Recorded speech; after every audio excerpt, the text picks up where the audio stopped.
In today's video, we'll cover arguably the single most important aspect of batting. Something so important that if not under your control can absolutely ruin everything, and that is contact point. So before we get into some of our favorite contact point drills, let's look at the benefits of good contact points and how the difference in contact point can determine what happens with the ball. Starting off, we have always been told to try and play the ball as late as possible, underneath eyes. But why is that? The first reason is that making sure to hit the ball underneath your eyes, you ensure that you can watch the ball the entire way, from the release of the bowler or throw's hand, all the way until you've hit it. The second reason is that unless you're hitting over the top, the apex or fastest point of your swing is underneath, or at least close to underneath your eyes. By hitting the ball at the fastest point of your swing, we ensure that we can hit the ball with the maximum amount of power. The third reason would be consistency and control.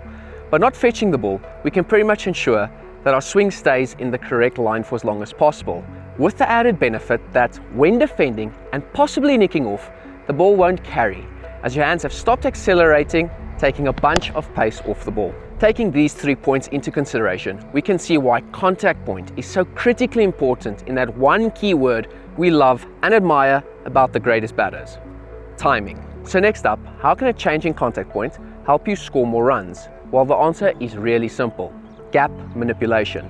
Changing the point where we make contact with the ball can have a massive effect on where the ball goes, ultimately helping us find more and different gaps, elevating our strike rate and helping us score more runs.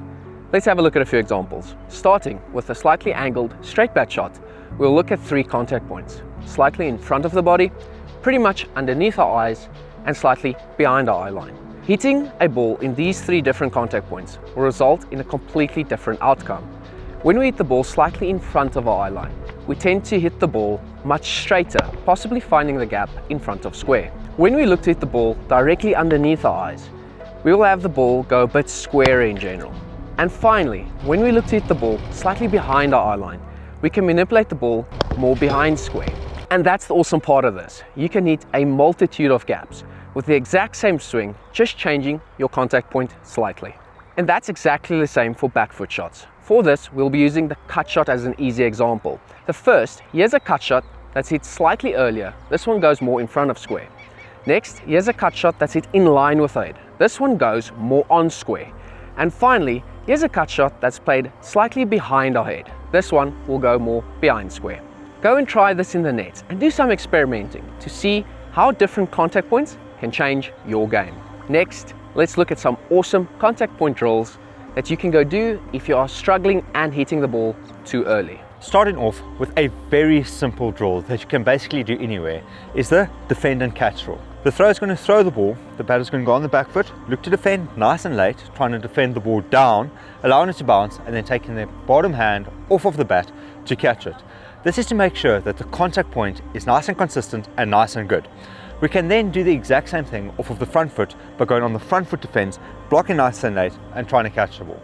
Occasionally what will happen is the ball goes straight down and bounce back into the bat. And this is perfectly fine because your contact point is still really good. Just make sure you're forcing the contact under your eyes and a nice still bat to get used to that feeling. Next up, we're going to now make a semicircle about 2 meters in front of the batter.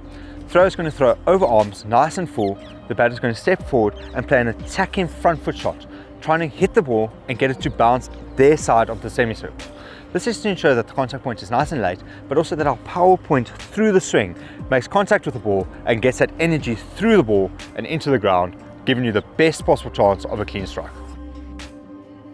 And for our last drill in this video, we're now going to move on to a slightly harder ball. The thrower is going to be thrown over arm. The batter is going to look to get onto the front foot initially, playing the ball nice and late, trying to get the ball down to third man off of the contact point. This makes sure that your head is nice and over the contact point while the bat is making contact late and the angle of the bat is allowing the ball to go down to third man.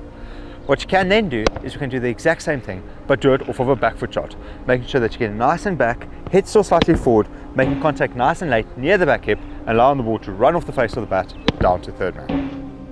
These are 3 very basic drills that we use for this video, so use your imagination and do drills that will assist you, but also leave us some of your favorite drills down below. A massive thank you to all our members who help make these videos possible. The names will be on the screen. And if you want to learn to reverse scoop like Joe Root, check out the video over here.